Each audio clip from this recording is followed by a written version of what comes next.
Boyfriend number one সিএমভির YouTube চ্যানেলে গত ৩-৪ দিন আগে আসা একটা নাটক যার মুখচিত্রে রয়েছেন জোবান এবং কেয়া পায়েল। নাটকটার ডিউরেশন ওই ৩৭ থেকে ৩৮ মিনিট মতো। সিএমভির ইউটিউব চ্যানেলে এসে নাটকটা জাস্ট একটা বা দুটো যদি ড্রাফট লিখতো না, নাটকটা বাংলাদেশের ওই সর্বকালের সেরা নাটকগুলোর যে একটা লেগেসি হয় না, ওই লেগেসিতে ঢুকে যেতে পারতো আরামসে।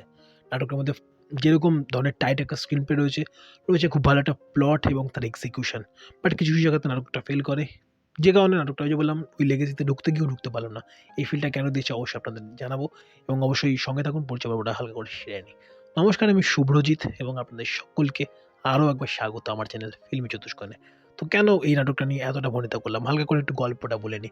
নাটকের একটা কাপল, বুঝতেই পারছেন নাম থেকে, থাম্বনেল-বাম্বনেল সবকিছু একদম ক্লিশে, মোস্ট ক্লিশে জিনিসপত্র। তো একটা কাপল যার মধ্যে যে ছেলেটি রোলটা প্লে করছেন অবশ্যই জোবান। তো সেই চরিত্রটি একটা ফ্রড। মানে তার যে সমস্ত কাজকর্ম একে ঠকাচ্ছে, তাকে ঠকাচ্ছে, এইসব করে বেড়াচ্ছে। বাট যদি বলি এই তার প্রফেশনাল দিক থেকে, তার এই ফ্রডের বাইরে যদি পার্সোনাল লাইফ এর যদি বলি, তাহলে সে একটা ভালো মানুষ। এবং এই পার্সোনাল এবং এই প্রফেশনাল দুটো মিলিয়ে কীভাবে সেই জিনিসটা কেয়া পায়েলের লাইফটাকে এফেক্ট করছে এবং সেই বিষয়টা সবে মিলে কীরকম কী হয় আল্টিমেটলি সেটা দেখবার জন্য, এবং যখন শেষ হয় নাটকটা, তখন মনে হয় যে সত্যি নাটকটা থেকে অনেক কিছু শেখবার রয়েছে। আপনার ওই দুটো লাইফের মধ্যে যদি ব্যালেন্স না হয়, তবে সেটাতে যদি এরকম আপনি এফেক্টিভ হবেন, যা সেটা যেরকম আপনাকে এফেক্ট করবে, সেরকম এফেক্ট করবে আপনার প্রিয়জনকে। তো সেই এফেক্টটা কীভাবে হয় সেটা অবভিয়াসলি দেখুন। ৩৭টা মিনিট সময় নেবে, টাইট একটা স্ক্রিন প্লে। যদি কিছু সিনে যদি রাইটিং যদি একটু বেটার হতো না, সত্যি নাটকটা খুব ভালো হতে পারত। এবং পারফরম্যান্সের দিক থেকে যদি বলি, সকলে মানে কাউকে ওই লাউড ফিলটা হয়নি এবং কেয়া পায়েলের বেশ ম্যাচিউর একটা পারফরম্যান্স পেয়েছি আমি।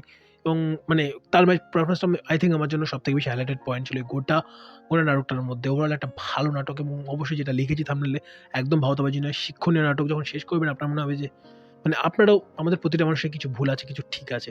বাট ওই যে বললাম ঠিক ভুল এটার যে কোন সীমা পর্যন্ত আপনার করা উচিত, কতটা করা উচিত না, সেই সীমার লাইনটা, ওই ওই কথাটাকে লাইন অফ অ্যাকচুয়াল কন্ট্রোল, সেটাকে আপনাকেই ঠিক করতে হবে এবং আপনাকেই বুঝতে হবে কোন জায়গা পর্যন্ত আপনি যেতে পারেন, কতটা আপনি ঘটাতে পারেন। সে আপনি পার্সোনালি যেরকম মানুষই হয়ে থাকুন না কেন, বা আপনার যাই থেকে থাকুক না কেন, আপনার সম্পত্তি, বিষয়, আশয় সবকিছু।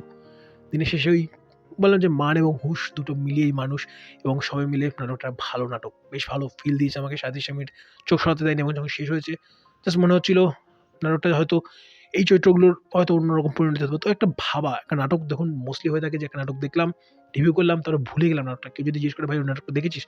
হালকা করে একটু গল্পটা বল তো, তাহলে বুঝতে পারব। ওই হালকা করে গল্পটা বলার দরকার পড়ে নাটকটা শেষ করার পরে ভাবতে হয় চরিত্রগুলোকে নিয়ে, তাদের পরিণতিগুলো নিয়ে, সবকিছু নিয়ে। তো নাটকটা নিঃসন্দেহে একটা ভালো নাটক হতে পারত। যখন আমি নামটা দেখি নাটকটার ট্রেলার সেখানে আমি জানি না। বাট বয়ফ্রেন্ড নাম্বার ওয়ান শুনে মনে হচ্ছিল একটা ক্লিশে কিছু হবে। বাট ওই নামটাই শুধু ওরকমই একটা ক্লিশে ফিল দেয়।